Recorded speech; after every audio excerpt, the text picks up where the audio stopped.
El tema del cambio ha estado presente desde los orígenes de la filosofía, pero en los últimos siglos pareciera no importar tanto. ¿Hay otro tipo de explicación del cambio?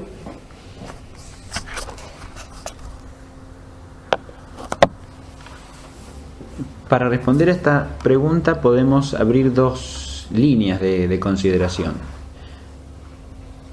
Por un lado, es claro que el problema del cambio natural, que está en el punto de partida de la filosofía antigua, de la filosofía entre los griegos, sigue siendo objeto de reflexión filosófica, solo que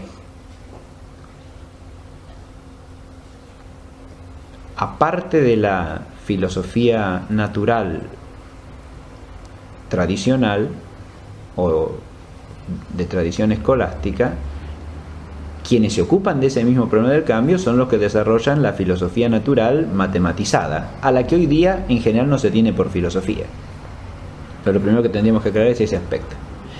Ahí hay un planteo que sigue siendo filosófico y un intento que también sigue siendo filosófico de explicar el cambio. Está presente en las dos líneas, digamos así,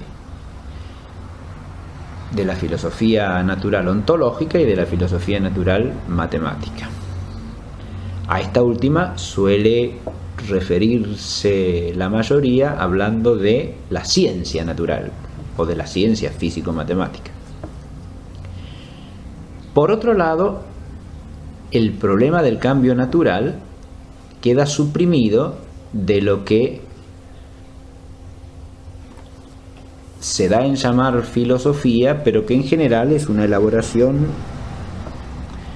ideológica partiendo de la mentalidad iluminista. Ahí, al suprimirse tanto la metafísica como la reflexión ontológica acerca de la naturaleza, y al separarse lo que se llama filosofía de lo que se llama ciencia, como si fuesen dos cosas absolutamente distintas, la filosofía queda sin problema del cambio, por lo menos del cambio natural. Y el problema del cambio no es que queda suprimido, sino que reaparece transformado o metamorfoseado de otros modos. Y yo diría que incluso ni siquiera se lo plantea auténticamente como problema, sino que también se lo postula en algunos casos como algo universal que afecta a toda realidad, incluidas las esencias mismas, como pasa con Hegel, en lo cual el cambio es la base de toda realidad, porque todo queda hecho algo a partir del cambio. Eso replantea el problema del cambio en otra instancia, pero es una instancia a la que también hay que hacer frente desde el punto de vista filosófico.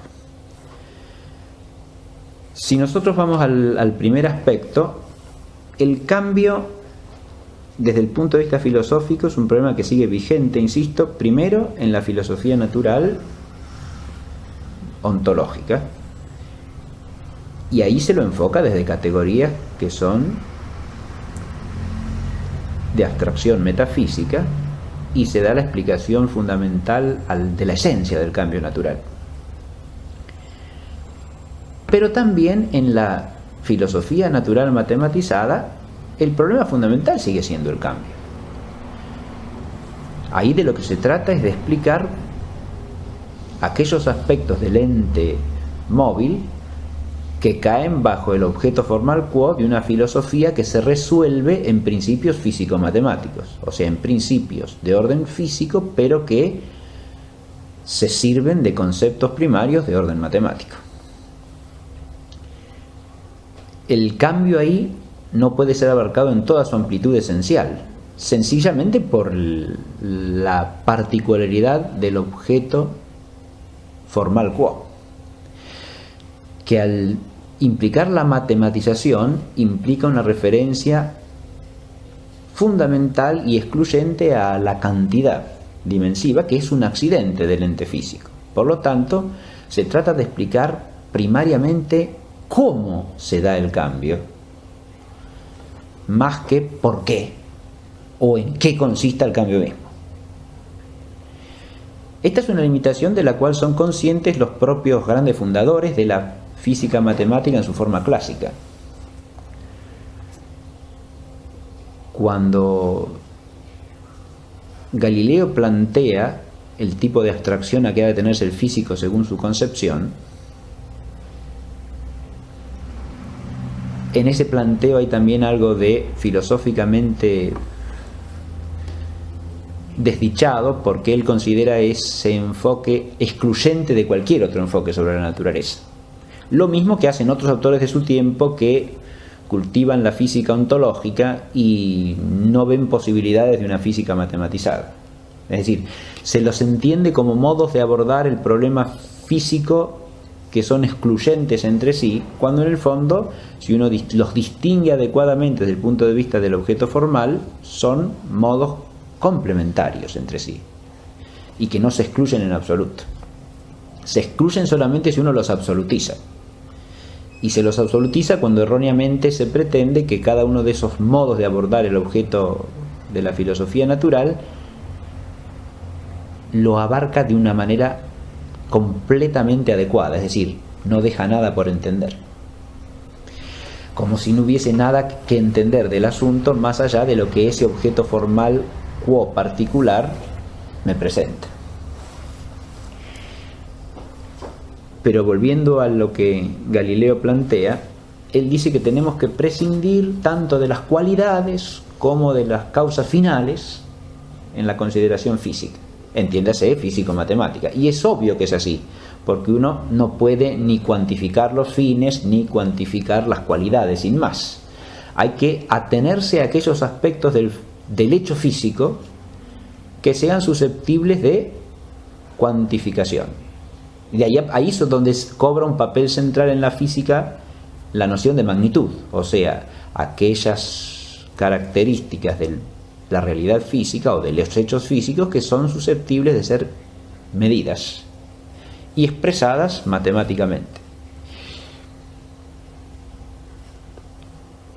El enfoque matematizante para explicar los fenómenos físicos tiene una larga tradición para ese entonces, no es un invento de Galileo. Primero tiene tradición ya en la filosofía antigua, porque el primero que plantea eso de modo claro y preciso es Platón. Platón en el Timeo sostiene que si uno pretende dar una explicación plausible y racional de los fenómenos físicos, lo que él expresa en la frase famosa de salvar los fenómenos, o sea, dar una explicación que sea razonable de lo que se aprecia en el mundo fenoménico, uno tiene que servirse del logos matemático, es decir, tiene que hacer una conjetura racional mediante el instrumento que le provee la inteligencia matemática. Recordemos que para Platón el conocimiento matemático es un conocimiento intelectual intermedio entre la doxa, que se corresponde con el mundo físico, con los fenómenos, y el conocimiento de lo que es en sí, siempre igual a sí mismo, que sería el conocimiento metafísico, al que Platón da el nombre de episteme, es decir, ciencia, sin más. Entre la ciencia y la doxa está la dianoia matemática, es una dianoia, es decir, una racionalidad discursiva que no llega a la esencia como tal, pero tampoco permanece meramente en los fenómenos. Es una instancia intermedia, y eso es el anticipo de la doctrina aristotélica de los tres órdenes de saber teorético, ¿no? Físico, matemático y metafísico o filosófico primero. En esto hay una coincidencia fundamental entre los dos. La matemática juega en Platón un papel importante tanto desde el punto de vista de la intelección del mundo como desde el punto de vista pedagógico, porque sirve como un intermedio para que la inteligencia vaya prescindiendo de lo que es sensible y elevándose hacia lo inteligible. volviendo al tema de su aplicación en el conocimiento de los fenómenos físicos, Platón está planteando allí un tipo de enfoque que tiene una gran vigencia a lo largo de la historia y lo sigue teniendo hoy día. Él no pretende entender lo esencial del mundo físico mediante estas explicaciones, sino, como dice la expresión, salvar los fenómenos, es decir, explicar la correlación entre fenómenos a través de una hipótesis o conjetura que nos permita dar cuenta de lo que se ve, sosteniendo al mismo tiempo que eso no puede pasar nunca de la condición de doxa, es decir, de conjetura. Y es claro que si se tiene en cuenta, por un lado, su comparación con la episteme como conocimiento de lo que es en sí mismo, de lo esencial, con lo que no lo puede identificar en absoluto, y el carácter de explicación de unos fenómenos por otros que él le da a esa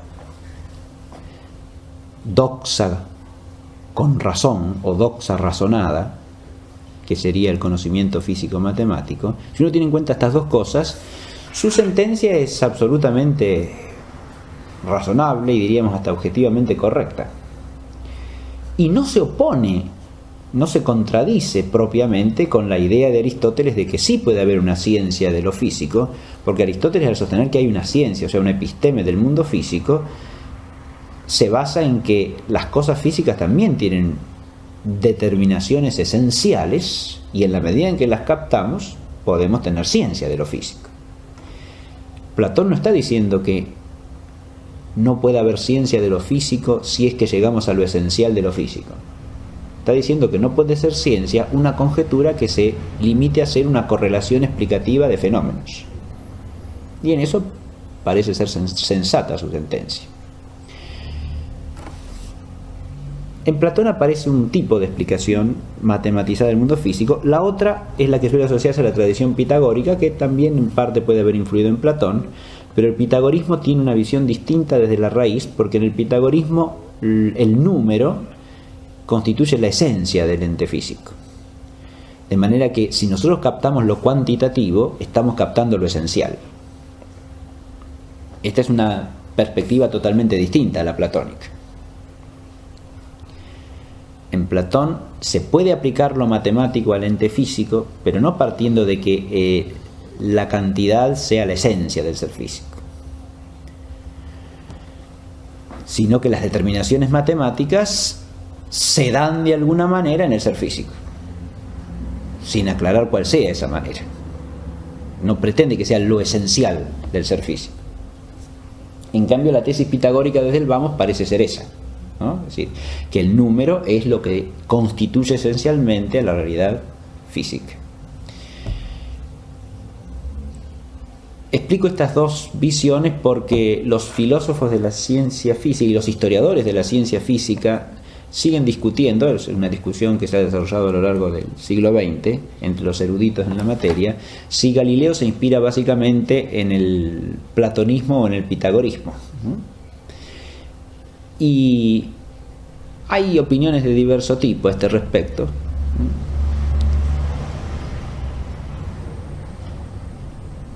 Pero si uno lo lee a Galileo, parece tender más bien a una concepción de tipo pitagorizante, porque parece más bien entender que al descubrir la ley matemática de los fenómenos naturales está dando con lo esencial del mundo físico. Y adviértase que en eso hay una perspectiva claramente filosófica, ¿no? No se puede decir que sea otra cosa eso. Por eso la oposición de ciencia a filosofía natural no solo es viciosa historiográficamente, porque Galileo no pretendía ser otra cosa que un filósofo natural, lo mismo que el propio Newton, sino que además distorsiona las cosas en cuanto a que se está haciendo acá también una consideración filosófica de lo que es la naturaleza, y partiendo de cómo se la concibe, se sigue el modo en que hay que enfocarla para entenderla. porque de hecho no es sensato pretender desprender una cosa de la otra. Si uno quiere dar un fundamento de por qué enfoca la naturaleza de una manera determinada y por qué va a aplicar la cantidad para entender la naturaleza, eso lo tiene que fundamentar de alguna manera. Y estamos haciendo allí filosofía del ser natural, del ser físico. El enfoque de Galileo entonces es un enfoque que privilegia la magnitud y tiene un amplio desarrollo gracias a lo que había sido también otro desarrollo que llevaba ya unos siglos, que es el desarrollo del álgebra. Es decir, la matemática de variables, digamos. Porque el número variable es lo que le va a servir a Galileo como instrumento matemático identificable con la magnitud. Si yo tomo la distancia recorrida por un móvil, o tomo el tiempo que emplea en recorrerlo, o la velocidad media, tengo aspectos de la realidad física que son cuantificables. Pero si al mismo tiempo lo correlaciono con una matemática de variables, puedo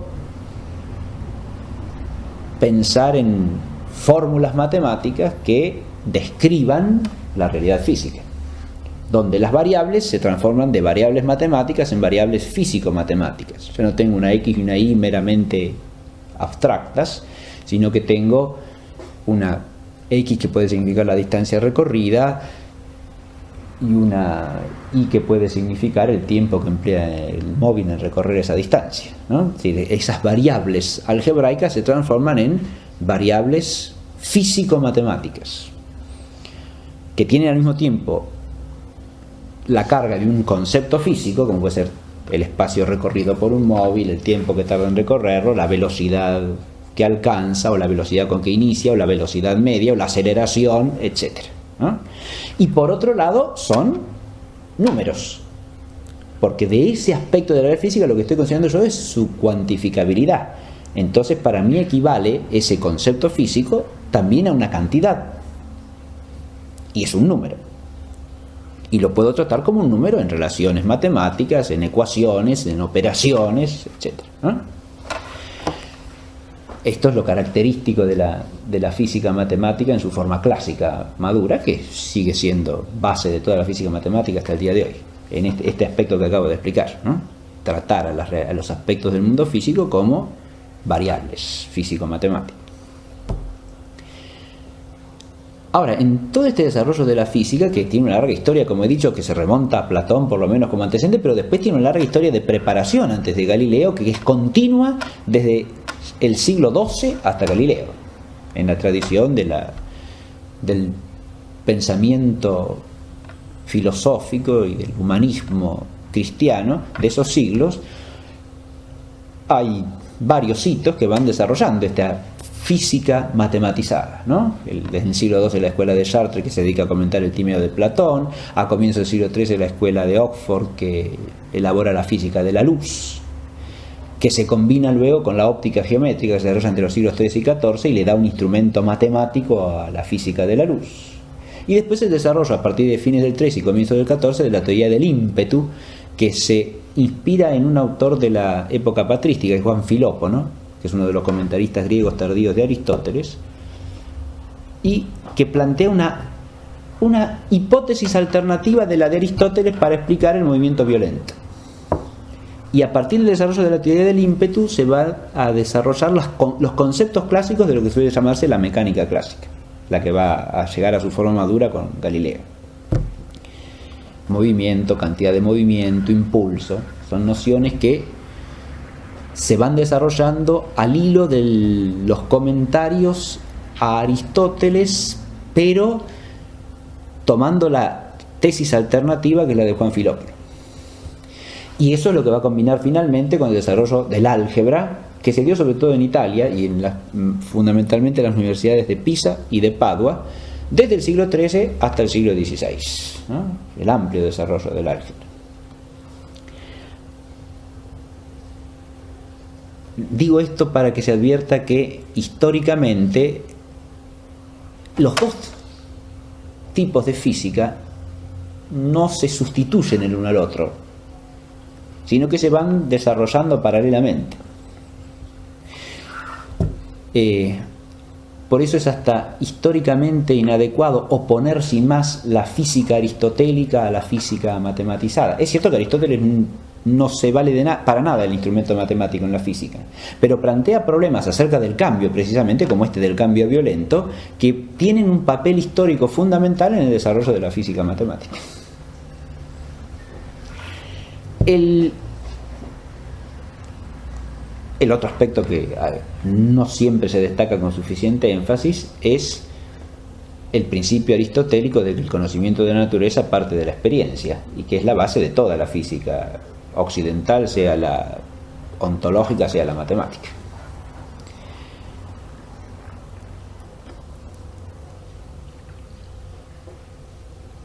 En esta física se plantea el problema del cambio, ¿no? Y el problema del cambio es el problema fundamental. Si uno estudia a Galileo o estudia a Newton, el problema del cambio es el problema básico que hay que tratar de contestar. Solo que el modo de abordarlo ahora es otro. Ha cambiado el ángulo de abstracción desde el cual se enfoca el ente físico y por lo tanto se da otro tipo de explicación. Lo que Galileo nos va a proporcionar son leyes que nos dan a conocer cómo se produce el cambio, pero sin que nos expliquen por qué, ni mucho menos qué es en sí mismo el cambio.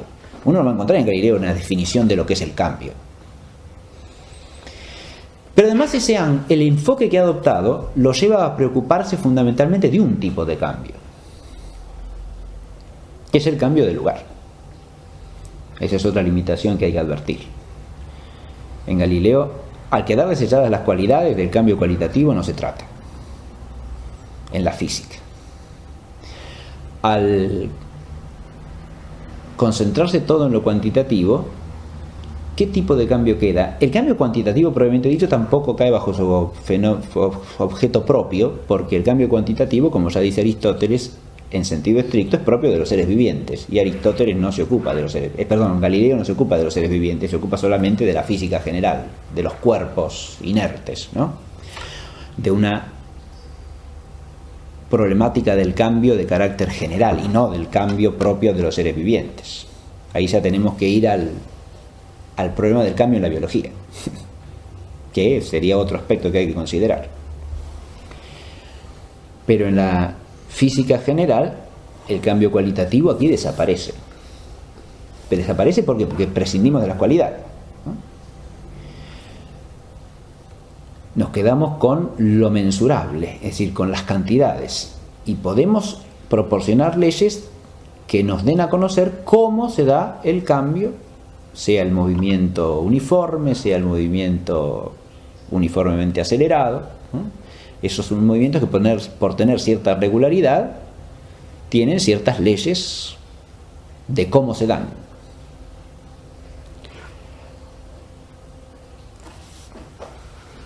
En Newton, lo que se tratará de hacer es elaborar una teoría física general, físico-matemática de nuevo, que explique al mismo tiempo los movimientos terrestres y los movimientos celestes.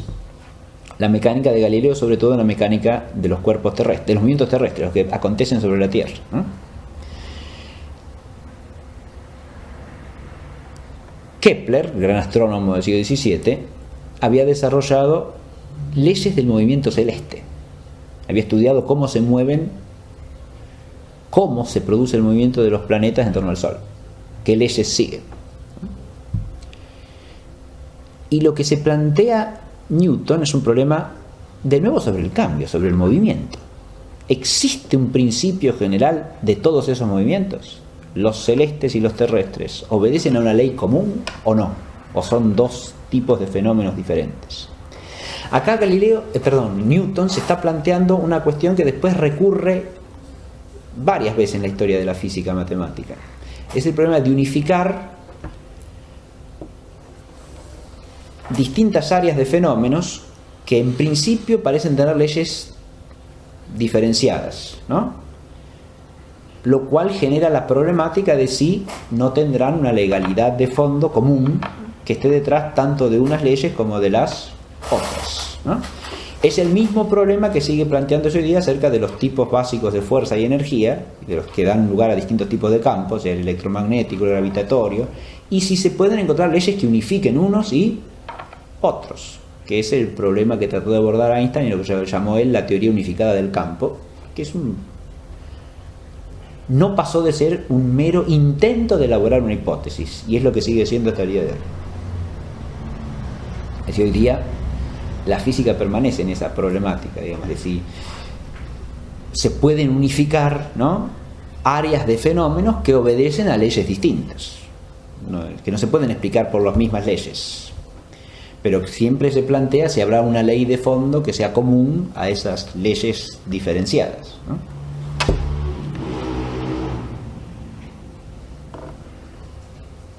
Lo cual, de nuevo, fíjense, nos revierte el problema de que estamos haciendo ahí filosofía, porque estamos tratando de encontrar un principio, ¿no?, que dé fundamento a las distintas leyes o principios parciales, ¿no? Es la misma pregunta de fondo, ¿cuál es la arjé, ¿no? ¿Cuál es la arjé de la física? Estamos planteando este problema, no estamos planteando otra cosa. Lo que hay que advertir ahí es que se lo está planteando desde un ángulo de abstracción que limita tanto el alcance de la pregunta como el alcance de la respuesta. Pero la problemática sigue estando plenamente vigente.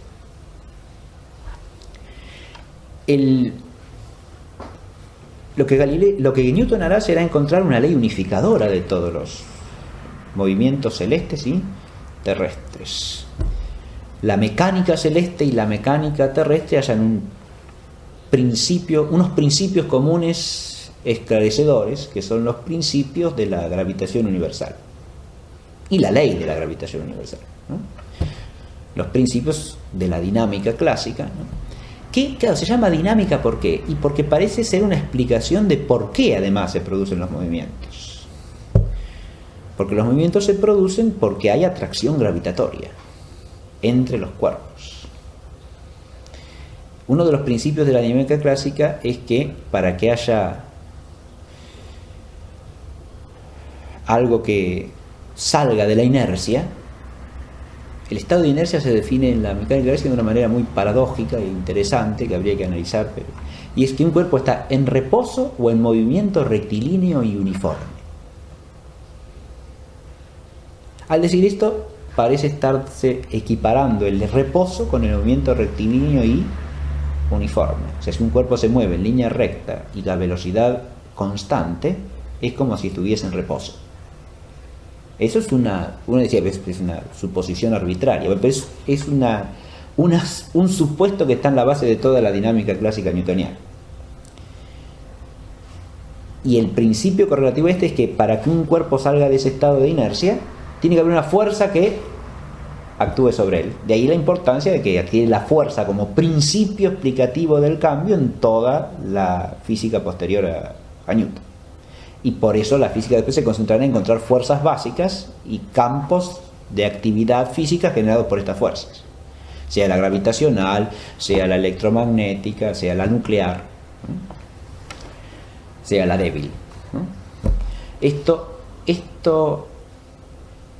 simplificando, pero para que se entienda cómo viene aquí el desarrollo del problema del cambio. La fuerza es lo que explica por qué hay movimiento. De nuevo estamos hablando de movimiento local siempre, adviértase esto, ¿no?, de cambio de posición en el espacio. No se trata de ningún otro cambio.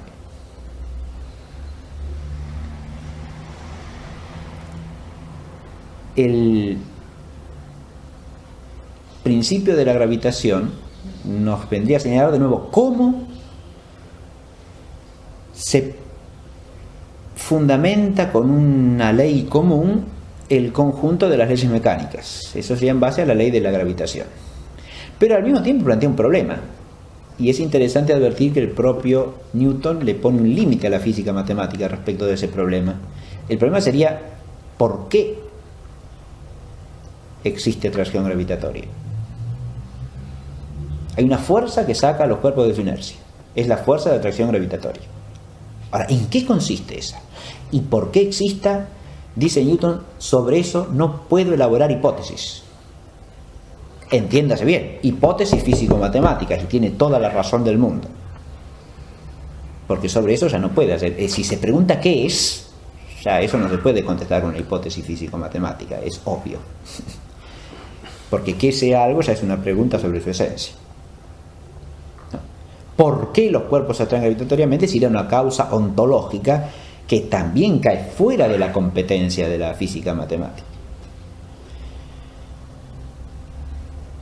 Al mismo tiempo es claro que esas preguntas no se pueden evitar filosóficamente una vez que uno ha llegado hasta ese límite. Yo encuentro una ley, un principio general que me explica cómo son las cosas, pero me lleva a preguntar qué es eso y por qué existe.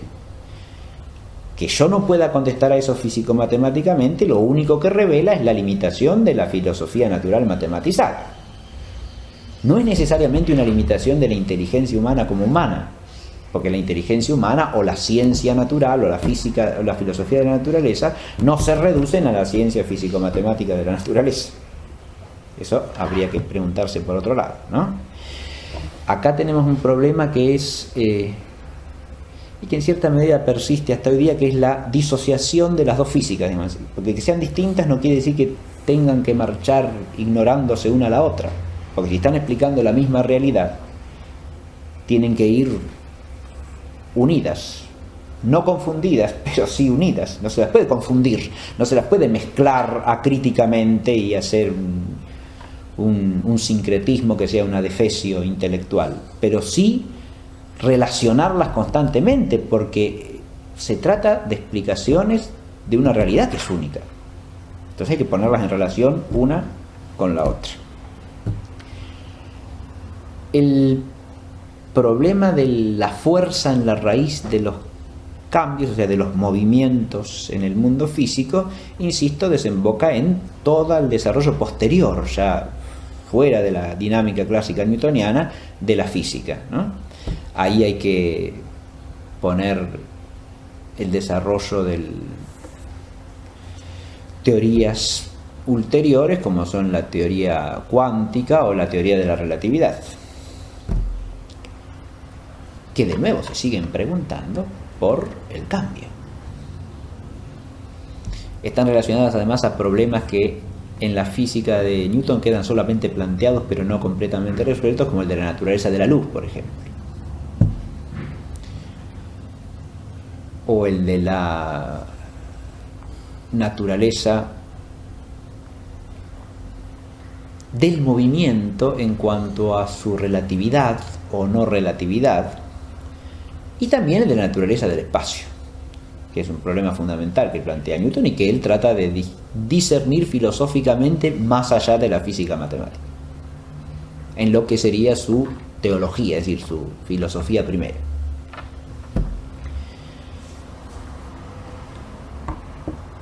Ahí es donde va a tratar de contestar preguntas acerca de qué es eso que está en el límite de su física matemática.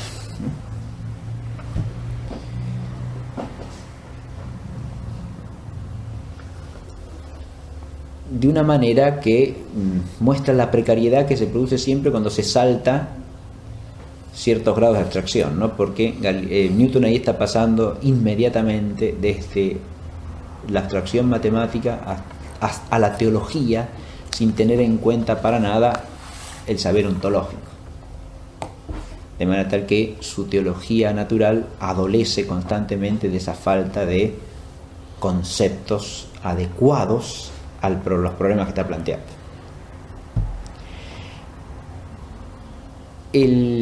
Con esto lo que quería mostrar es que el problema del cambio sigue plenamente vigente en la filosofía natural, pero voy a agregar una cosa más.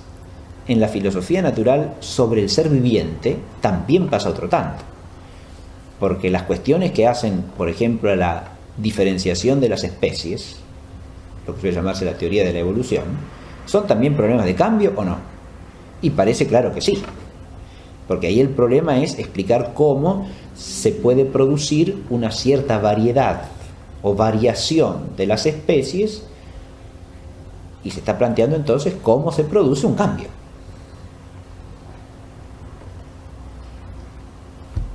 También podemos preguntarnos por qué se produce el cambio. Y de hecho, todas las teorías que existen acerca de la variación de las especies tratan de dar razón del por qué, ¿no? Si es una adaptación al medio, si es un cambio que se produce por determinaciones genéticas, ¿no? Hasta llegar al problema de si lo genético puede variar o no puede variar, y en qué medida. Pero de nuevo sigue siendo un problema de cambio. ¿Qué es lo que puede cambiar y qué no puede cambiar en el orden del ser orgánico, del ser viviente como organismo, es decir, como ser organizado? Se trata ahí nuevamente de una física que enfoca al ser viviente bajo ciertas determinaciones precisas, y tampoco hay que darle un valor absoluto en cuanto que no aborda al ser viviente desde nociones ontológicas, sino bien de nociones que son o fenoménicas o intrínsecas al ser viviente como viviente, o sea, de orden físico, que pueden tocar lo esencial, pero sin pensar en el ente viviente como ente, de manera que también son complementarias de la consideración estrictamente ontológica del ente viviente. Pero ahí de nuevo el problema del cambio, insisto, sigue plenamente vigente. Piénsese solamente más allá de las teorías de la variación de las especies, en la etología, por ejemplo, como estudio de las modificaciones posibles en el comportamiento de los animales en relación con las finalidades del ser viviente y también con el ambiente en que se encuentran, ¿no? Ahí de nuevo también estamos hablando de variaciones, de modificaciones, de cambios que se trata de explicar. Con esto queda por lo menos en claro que el problema del cambio no se ha abandonado en absoluto y que sigue en pleno vigor, ¿no? Como problema básico de la filosofía natural en todas sus ramas y en todas sus formas, ¿no? Si culminásemos con el aspecto antropológico, también es evidente que ahí se sigue preguntando cosas sobre el cambio, ¿no?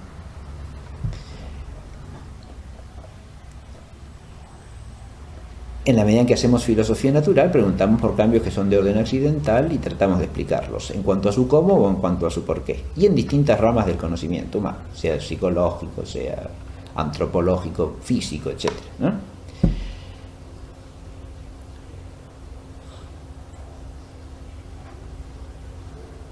Pero al nombrar al hombre ya aparece con claridad, si se quiere, la otra línea de la reflexión que podemos hacer.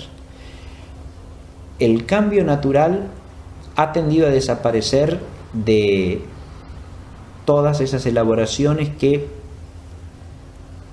a partir del siglo XVIII transforman el significado del término filosofía y llaman filosofía exclusivamente a un ocuparse el hombre consigo mismo y no con otra cosa. Si nosotros partimos de Hume y de Kant, la filosofía no trata más que del hombre, bajo un respecto, bajo otro respecto, el conocimiento humano y el comportamiento del hombre como comportamiento moral. ¿Y qué más? Y nada más.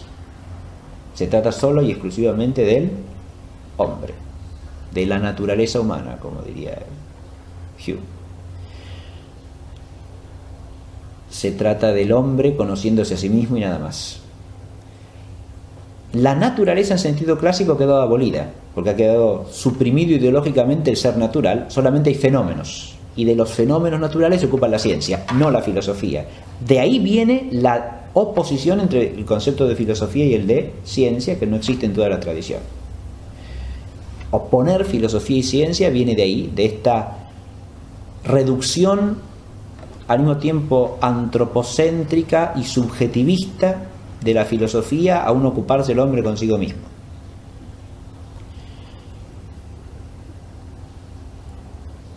Mientras que los fenómenos físicos quedan librados a la ciencia. Ahí obviamente el problema, en todas esas corrientes de pensamiento, el problema del cambio natural queda suprimido en lo que se llama filosofía. Y eso es de vastísimas y enormes consecuencias, porque el efecto ideológico de esto, es decir, la imagen de las cosas que esto crea, es que el hombre existe como colgado sobre una nada de realidad, ¿no? O correlacionado con un mundo fenoménico con el cual en el fondo no tiene nada que ver. O por contraposición, absorbido plenamente en ese mundo fenoménico como un fenómeno más. De hecho, no queda ninguna otra vía posible acá. O el hombre como sujeto se contrapone a todos los objetos, como subjetividad a la objetividad. La objetividad son los fenómenos, la naturaleza, entre comillas, que con el hombre no tiene nada que ver, salvo ser constituida por la subjetividad. Subjetividad que además gira sobre sí misma, no tiene ningún otro fundamento. Acá ya ni siquiera se puede hablar de naturaleza humana, no tiene sentido la expresión. Y entonces el propio hombre, si esto se combina, esta base idealista, porque esa es la base de todo idealismo en sentido propio, esa reducción del hombre a subjetividad constituyente, si esa base idealista se combina con el historicismo, el tema del cambio vuelve a aparecer, pero afectando al hombre como un mutante perpetuo a lo largo de la historia, de donde viene toda forma de relativismo histórico con respecto a las cosas humanas. Y la esencia del hombre se transforma en algo históricamente mutante. El hombre es y no es. Es algo, pero no es ese algo al mismo tiempo. Es solamente lo que llega a ser en cada instancia, pero a su vez está llamado a llegar a ser otra cosa. Si uno esto lo considera desde el más elemental realismo ontológico, se está incurriendo en una contradicción manifiesta, porque se piensa al hombre como sujeto de un proceso en el cual el hombre no existe. Porque ¿qué es el hombre que cambia? Si yo digo el hombre cambia y el cambio lo pienso como sustancial, el predicado anula el sujeto. Es clarísimo eso, ¿no? Y no tiene vuelta. Si yo digo que el hombre se llega a ser hombre a lo largo del proceso histórico, ¿y qué es lo que había al comienzo? Algo que no era hombre. Entonces el hombre no se llega a ser porque al principio no hay hombre.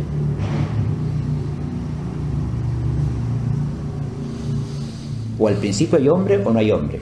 Si hay hombre ya existe, no se llega a ser. Y si no hay hombre, no es el hombre el que se llega a ser. Pero todas estas insensateces elementales obedecen a un esquema de disociación radical entre el hombre y la naturaleza, que es lo que está en la base de estos pensamientos y que quiebra lo que podríamos llamar la sensatez realista fundamental de la filosofía, ¿no? El problema del cambio natural hay que retomarlo siempre en un sentido realista. Y adviértase que los planteos que hemos recorrido de la física matemática o de la biología en nada se oponen a ese realismo del que estoy hablando. Más bien al contrario, si se toma en serio esas afirmaciones de lo que se llama ciencia física o ciencia biológica, si se las toma en serio y en todo su peso, es porque son conocimientos acerca de la realidad. Si se los toma en un sentido cognitivo serio, quiero decir, no se los usa meramente como instrumentos para esto o para aquello, sin importar si son verdad o no.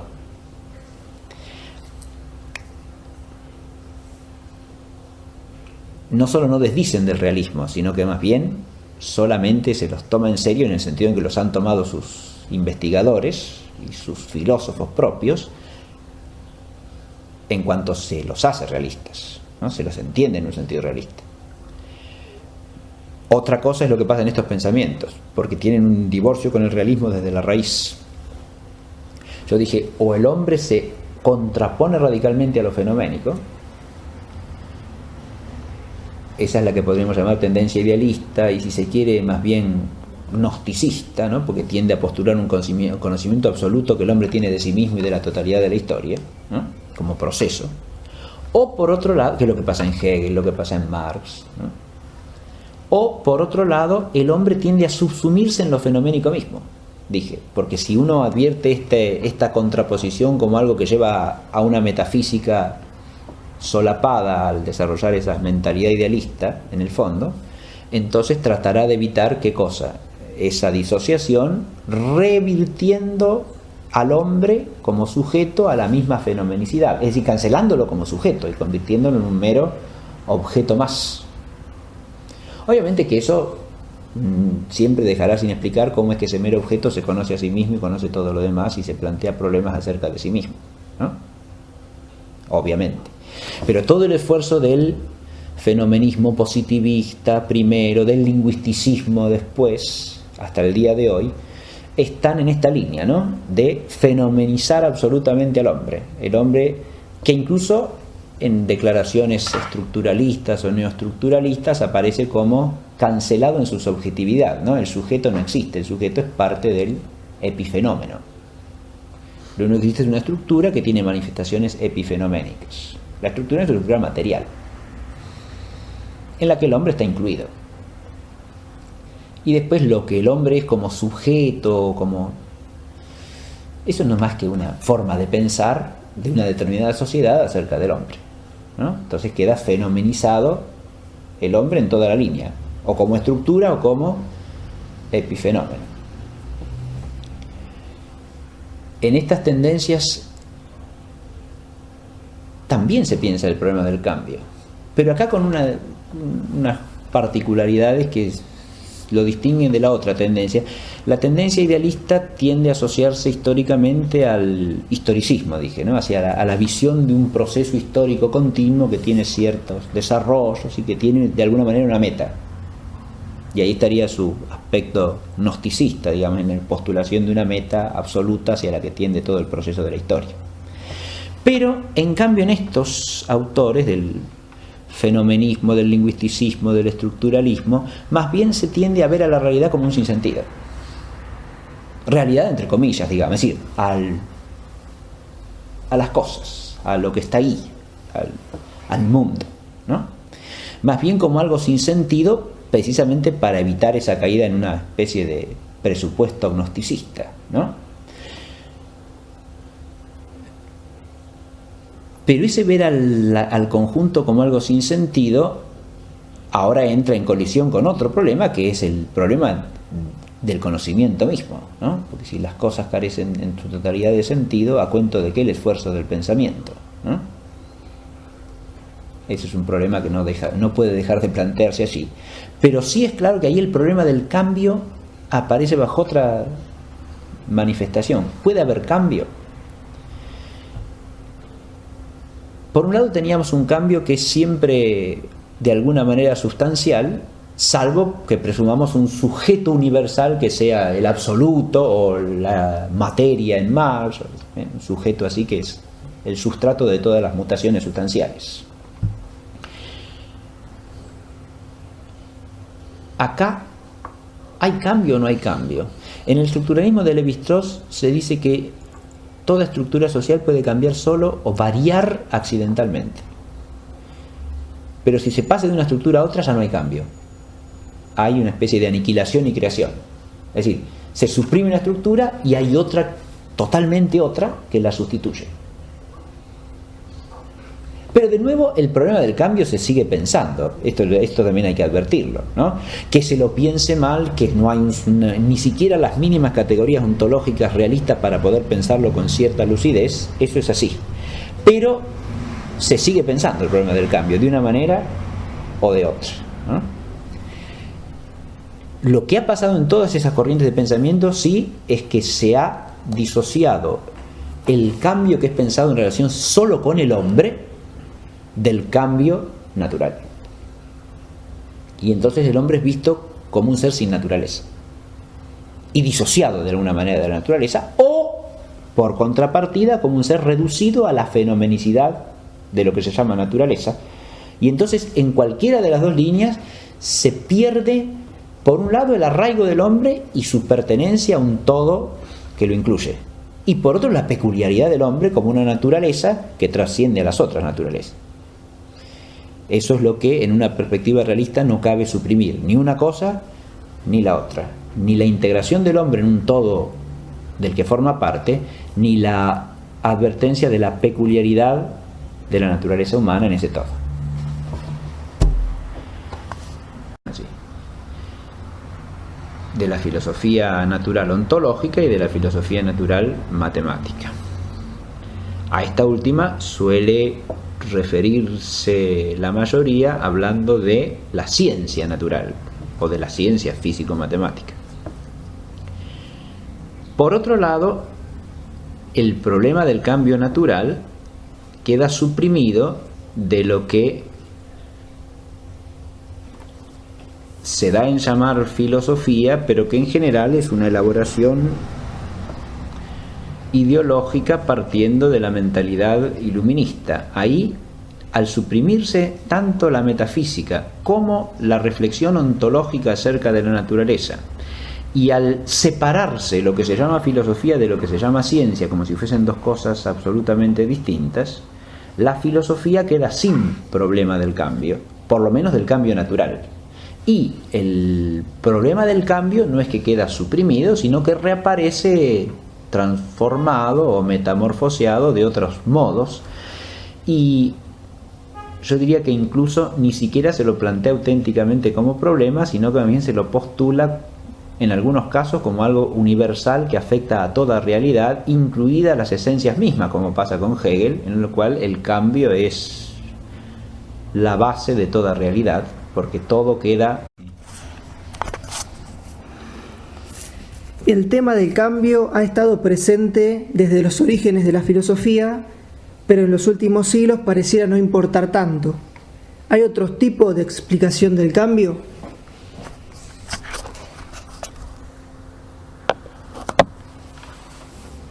Para responder a esta pregunta podemos abrir dos líneas de consideración. Por un lado, es claro que el problema del cambio natural, que está en el punto de partida de la filosofía antigua, de la filosofía entre los griegos, sigue siendo objeto de reflexión filosófica, solo que aparte de la filosofía natural tradicional o de tradición escolástica, quienes se ocupan de ese mismo problema del cambio son los que desarrollan la filosofía natural matematizada, a la que hoy día en general no se tiene por filosofía. Pero lo primero que tendríamos que aclarar es ese aspecto. Ahí hay un planteo que sigue siendo filosófico y un intento que también sigue siendo filosófico de explicar el cambio. Está presente en las dos líneas, digamos. Formal quo, que al implicar la matematización implica una referencia fundamental y excluyente a la cantidad dimensiva, que es un accidente del ente físico. Por lo tanto, se trata de explicar primariamente cómo se da el cambio, más que por qué o en qué consiste el cambio mismo. Esta es una limitación de la cual son conscientes los propios grandes fundadores de la física matemática en su forma clásica. Cuando Galileo plantea el tipo de abstracción a que ha de tenerse el físico según su concepción, en ese planteo hay también algo de filosóficamente desdichado, porque él considera ese enfoque excluyente de cualquier otro enfoque sobre la naturaleza. Lo mismo que hacen otros autores de su tiempo que cultivan la física ontológica y no ven posibilidades de una física matematizada.